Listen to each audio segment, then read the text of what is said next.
Oh my God, SummerSlam literally really lived up to the tagline. You'll never see it coming. With that ending, oh my God, Roman Reigns out of nowhere returns to WWE and to SmackDown. And what does he do? He spears the Fiend. He takes out Braun Strowman, hitting him with steel chairs. Spears Braun Strowman outside and hits his back with the steel chairs. And Roman Reigns is back.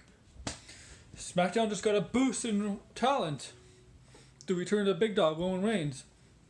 And this happened after the Fiend defeated Braun Strowman to become the Universal Champion once again. The second time he became the Universal Champion. And he couldn't celebrate because, yeah, as I said, Roman Reigns is back, spears the Fiend right away.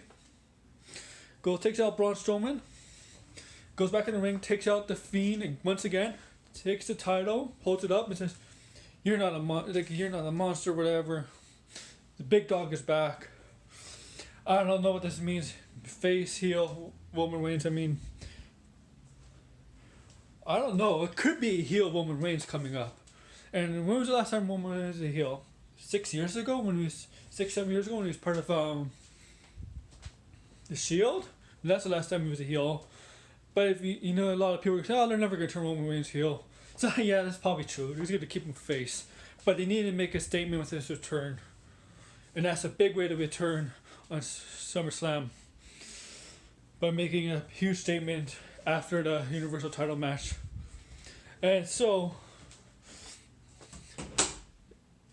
we got that out of the way. There was a solid match.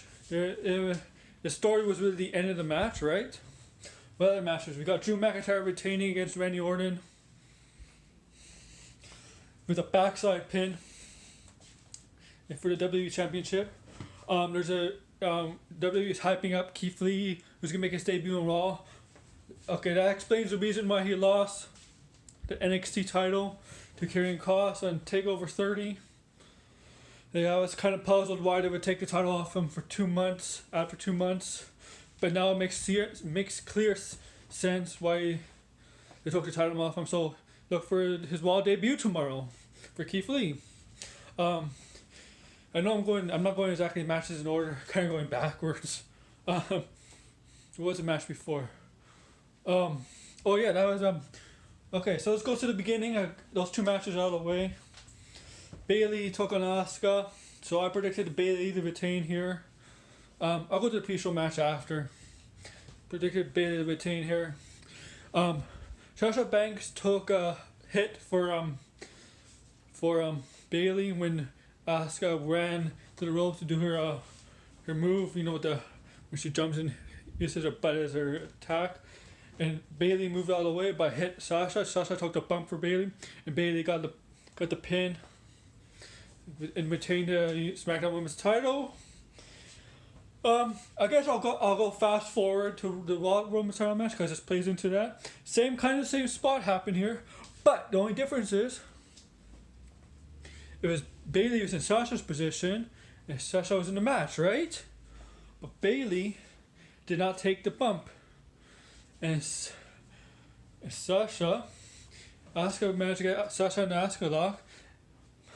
Right? Because before that, when Bayley did not take the bump, Sasha was all out and stuff. Asuka kicked Bayley hard. Bayley was down on the ground, selling. And then Asuka got Sasha in the Asuka lock. And Sasha tapped out. She was disappointed, obviously. She lost the women's title to Asuka, who's now the champion once again. Bayley, the Golden Role Models, Bayley and Sasha Banks, are going to defend the women's titles at Payback next week.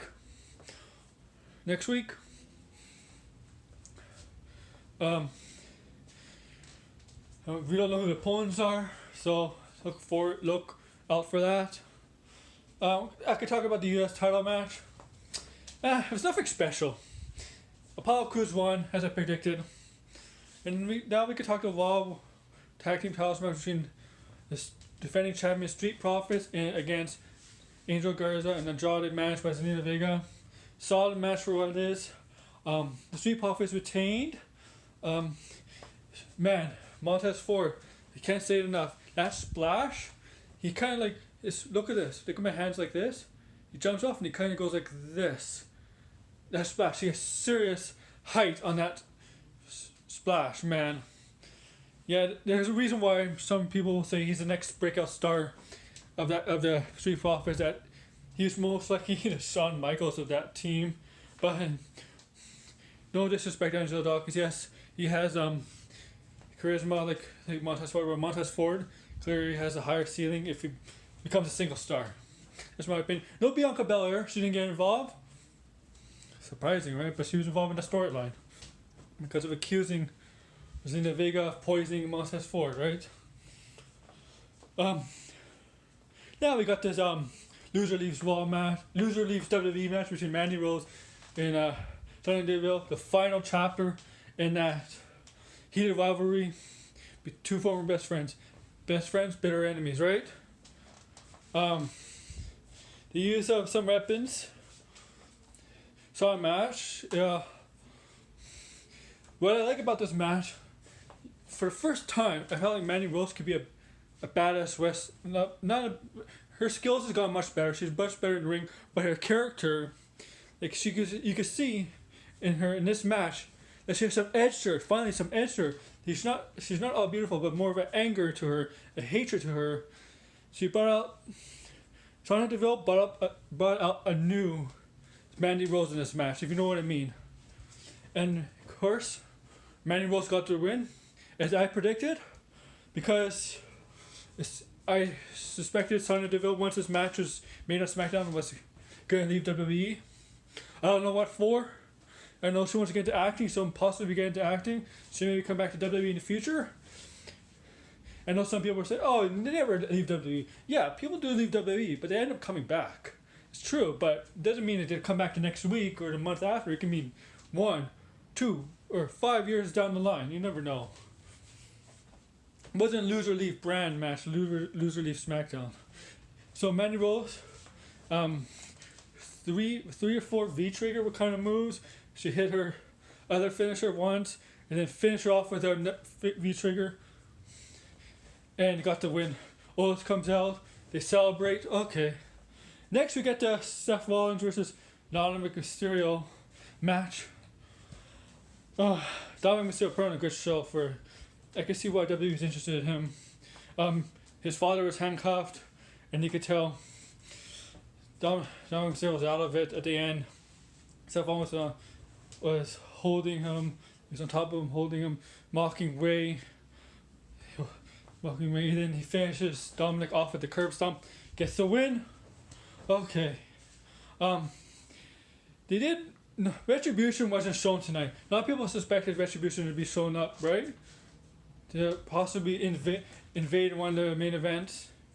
But nothing happened. The only time Retribution, they showed a video package of Retribution early in the show, but they were also mentioned by Kevin Owens, who kind of, no pun intended, said Retribution in the tag team match.